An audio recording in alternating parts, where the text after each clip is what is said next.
What do you think Britain is famous for? Her Majesty the Queen in Buckingham Palace? Romeo and Juliet, the extreme love strategy by the world's greatest dramatist, William Shakespeare? Sir David Beckham as a great England's lion? Or the homeland of the International English Language Testing System that is a terrible nightmare in your academy part? If you think so, you are absolutely right. But it's not for today's stuff. Today, it's about another reputation of British people. Their etiquette, good manners, and supreme politeness in lifestyle.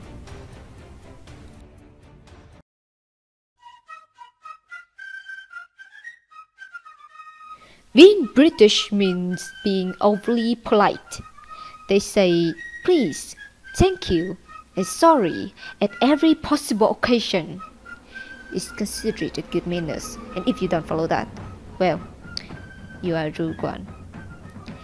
Being British means that when you are ordering at a restaurant, instead of saying, I'll take a burger, please say, may I have a burger?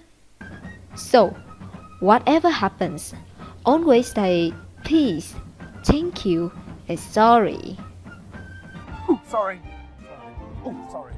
Sorry. Oh, sorry. Sorry. Sorry. Sorry. Sorry.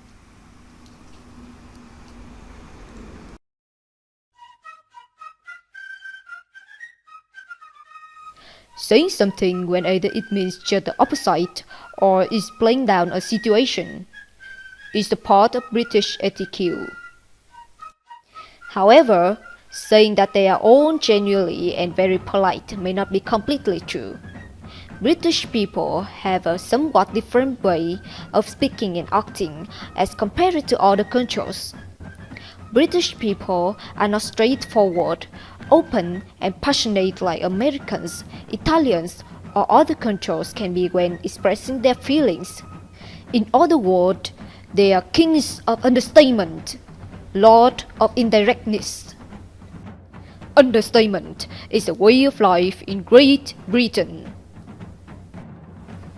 It also means the British tend to be subtle and sarcastic when insulting people, so you may not have the feeling you are being insulted.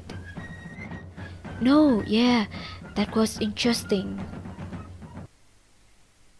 You are boring me to death.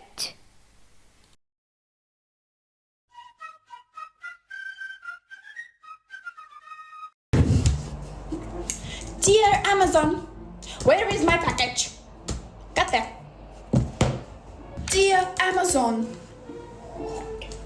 how are you doing?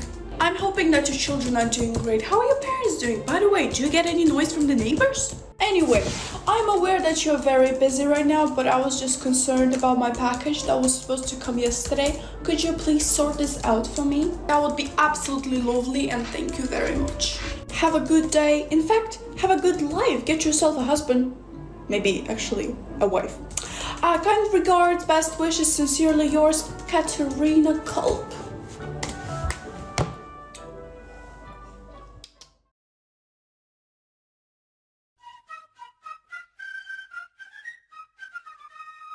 If the death penalty is ever to be restored in Britain, it will not be for murder, but for queue jumping, the most heinous for all crimes.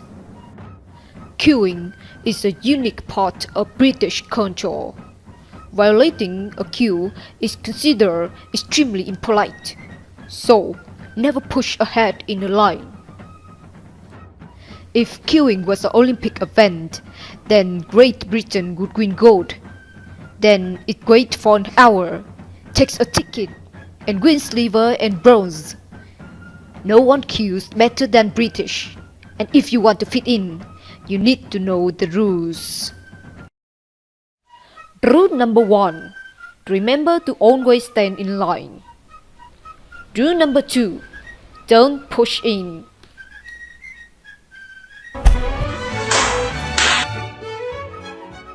Rule number 3.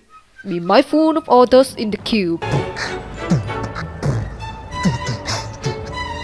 Well, number 4. In case of delay, bring something to entertain you. Rule number 5. Be patient. Come on! Come on! Rule number 6. Don't get too close.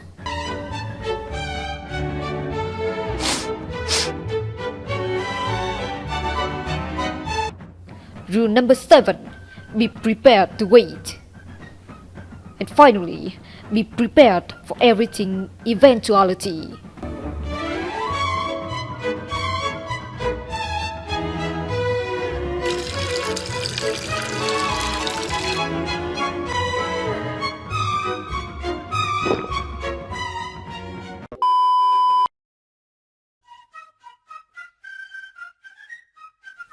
Oh my god, it's so annoying. They even announce it. They say, please let people off the tube before you get on. And like the doors open and everyone's there. And you're like, they are all streaming on. You're like, get out of the way. You're supposed to wait until everyone's got off before you try to get on. And it's only people that aren't from the UK that just like push their way on. And you're like, you have to wait. Oh, silly person. I hate it so much. That's a really good one to mention. We're just trying to change the world one viewer at a time, one viewer at a time.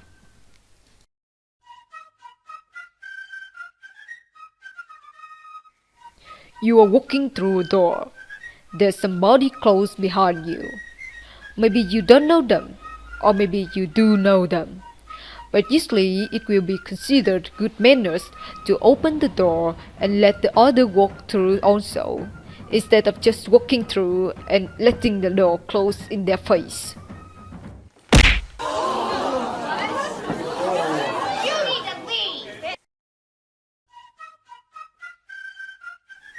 Welcome everyone to British table manners.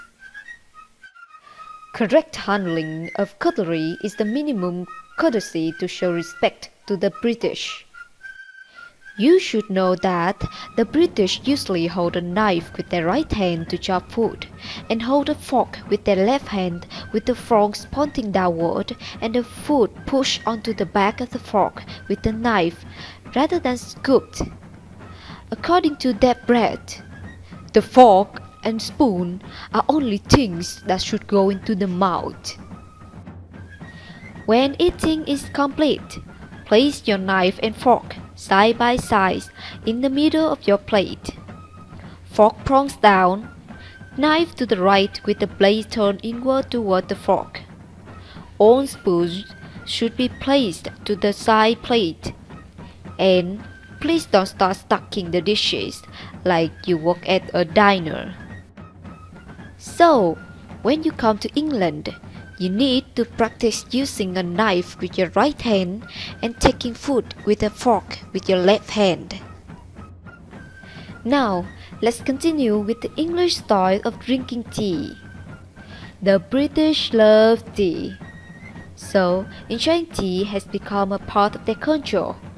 Coming to this culture, you need to know a few tips so you can become a genuine British. Do not pour the tea from a teapot as soon as it has been made. Just leave it for a minute or two.